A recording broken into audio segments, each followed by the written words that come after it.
कथा शीर्षक नवऱ्याने बायकोचा वाढदिवस विसरला, पण शेवटी असं काय झालं की तिच्या डोळ्यात पाणी आलं.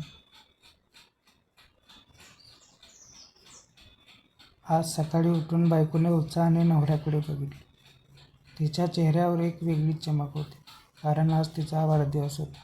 ती वाट पाहत होती, तो येईल, तिला शुभेच्छा देईल, मिठी मारेल, पण काहीच असं घडलं नाही.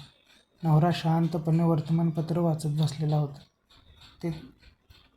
ती थोडा वेळ थांबली, मग संत आवाजात म्हणाली, तुला माहिती आहे का आज काय दिवस आहे ते? नवरा बघतो तिच्याकडे आणि म्हणतो, गुरुवार ना आज काय विशेष आहे? बायकोच्या चेहऱ्यावर निराशा स्पष्ट दिसत होती. तिच्या डोळ्यात पाणी आले होते. ती हलकेच म्हणाली, म्हणजे तुला खरंच आठवत नाही? दरवर्षी तू विसरतोस माझा वाढदिवस. काही तुझ्यासाठी खास नसतोच ना? नवरा काहीच बोलला नाही, फक्त हलकीशी असू देऊन बघत राहिली. ती रागावली, म्हणाली, झालं आता, काही बोलू नकोस, आणि रूममध्ये निघून गेली. 2 तासांनी डोअरबेल वाजते. टिंग टॉंग. ती दरवाजा उघडते. बाहेर तिचा नवरा उभा, आणि मागे एक नवीन लाल रंगाची तिची आवडती कार होती. बायको चकित आणि डोळ्यात आश्चर्य. ती म्हणते, हे काय? नवरा म्हणतो, हॅपी बर्थडे राणी.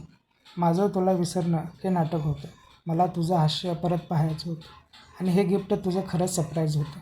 बायकोच्या डोळ्यात पाणी, पण यावेळी आनंदाचं होतं. ती मिठीत जाते आणि म्हणते, तू इतकं प्रेम करतोस हे विसरले मी, दरवेळीप्रमाणे. नवरा फक्त हसतो आणि म्हणतो, वेडी आहेस, तुझा वाढदिवस विसरणं हे माझ्या नशिबातच नाही. कधी कधी नवरे थोडं उशिरा विश करतात, पण सरप्राईज भारी देतात. तुमचं असं काही प्रेम क्षण असेल तर कमेंटमध्ये नक्की लिहा. व्हिडिओ आवडला असेल तर लाईक करा, शेअर करा, आणि वेड प्रेमाला सबस्क्राईब करायला विसरू नका. भेटूया असेच नवीन नवीन कहाणी घेऊन पुढच्या व्हिडिओमध्ये. शेवटपर्यंत व्हिडिओ बघितल्याबद्दल धन्यवाद.